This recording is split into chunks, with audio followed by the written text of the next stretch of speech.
Okay, let's give you guys a Calculus 1 optimization question. So here we know that the volume of a cone is given by this, where the radius is this and the h, the height, is given by this. So here let's imagine you've got a sphere of radius 10. When you slice it down the middle, it's going to give you a circle of radius 10. Your job is to find a value of y which would give me the biggest volume of the cone.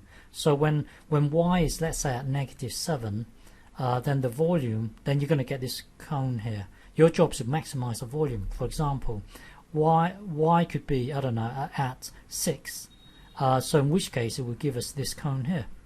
So I hope you can see that the cone at -7 seems to be bigger than when it's at +6. So for example, let me illustrate. So you can vary y, and then as you vary y, your job is to maximize the volume of the cone. For example, if y is really high up here, you can see that the cone would be small, gets bigger, bigger, bigger, bigger, and bigger and bigger, and then eventually it would get smaller and smaller and smaller. So this cone here will have a small volume in comparison to, let's say, somewhere around here. So your job is to find a value of y which will give me the biggest volume. So press pause and have a go. Okay, so to do this, let's try and understand what's going on. So let's just imagine this is at -7. How would we go about working out the volume of this cone? Well, to work out the volume, we need to know the radius, which is this distance here, and we need to know the height. We need to know the height of the cone. Well, the height of the cone is given by 10 minus 7. So this will give us 17. So you can see that the height of the cone is 17. Well, what is the radius? Well, the radius, if you put this into the y, so that will then give you -7 squared would be 49. So from this you can work out the x, because the x represents the radius. So the radius in this case would be root 51. Well, you can work out the radius by just making x the subject. Okay, so hang on. Let's forget about it being at precisely -7. Let's work out the volume for any given y. So let's say y let's say you're currently at y. What is the volume? So the volume, you need to know the height.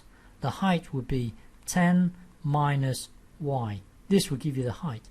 Imagine y is 3. So the height of the cone, when y is 3, you can see that the height of the cone is 7, because it's simply 10 minus 3. Let's say y is -8, 10 minus -8. So you can see that the height of the cone would be 18. So the height is actually 10 minus y. So let's start again here. V equals, we know the height. The height is simply 10 minus y. What is the radius? Well, the radius, so if you're currently at y, the radius will be you making x a subject here, because x represents a radius in our case. So x, making x a subject, that would be 100 minus y squared, square root it.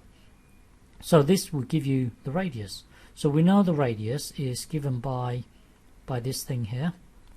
So we can put this into the radius, square it. We can put this into the h.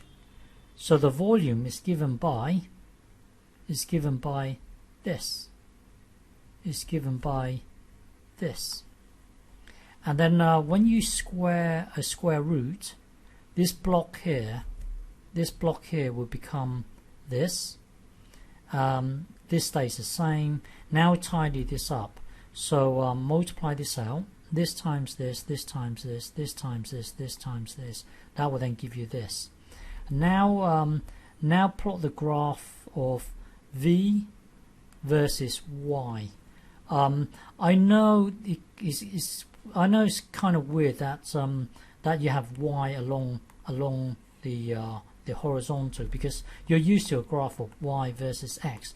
But in our scenario here, y represents a vertical location. So this is perfectly legitimate, having a graph of v versus y. Y represents our vertical location. I hope you can accept that. This is perfectly legitimate. Having y along here is fine. Okay, so if you plot a graph of v versus y of this thing here, it will look like this. And our job is to find the highest volume, meaning we want to find this point. It won't be this point, even though this point is higher than this, because our domain, remember the vertical location ranges from -10 to 10. So 10 is probably around here. This would be, I know this point here is higher than this, but it's beyond it's not in our domain. It's beyond 10. So it's meaningless having the y location to be up here somewhere. So we actually want to find this point here, the highest point. So to find the highest point, we need to find out when the gradient will be 0. We need to find dv by dy. In short, we need to differentiate this and then find where the gradient will be 0. So differentiate it. So to differentiate this, let's just leave this alone. And then differentiating this will give you 0. Differentiate this will give you -100. Differentiate this. And because we want to find the highest point, we need to set this to be 0. So put 0 into here. That will then give you this. Now divide both sides by this block here. 0 divided by pi over 3, it would be 0. So that will then take us to here. So once you're here, it's just a matter of using the quadratic formula to solve y. You can use the quadratic formula. For me, I want to use completing the square. Use whichever method you want. So I'm going to divide everything by 3. That will then give us this. And then complete the square. Well, you can use a quadratic formula if you want. It turns out that y equals -10 over 3. So what that means is our final answer will be -10 over 3. So when you're at -10 over 3, it will give you the biggest volume of our cone. Okay, it won't be up here. It won't be up here. It will be at y equals -10 over 3. Okay.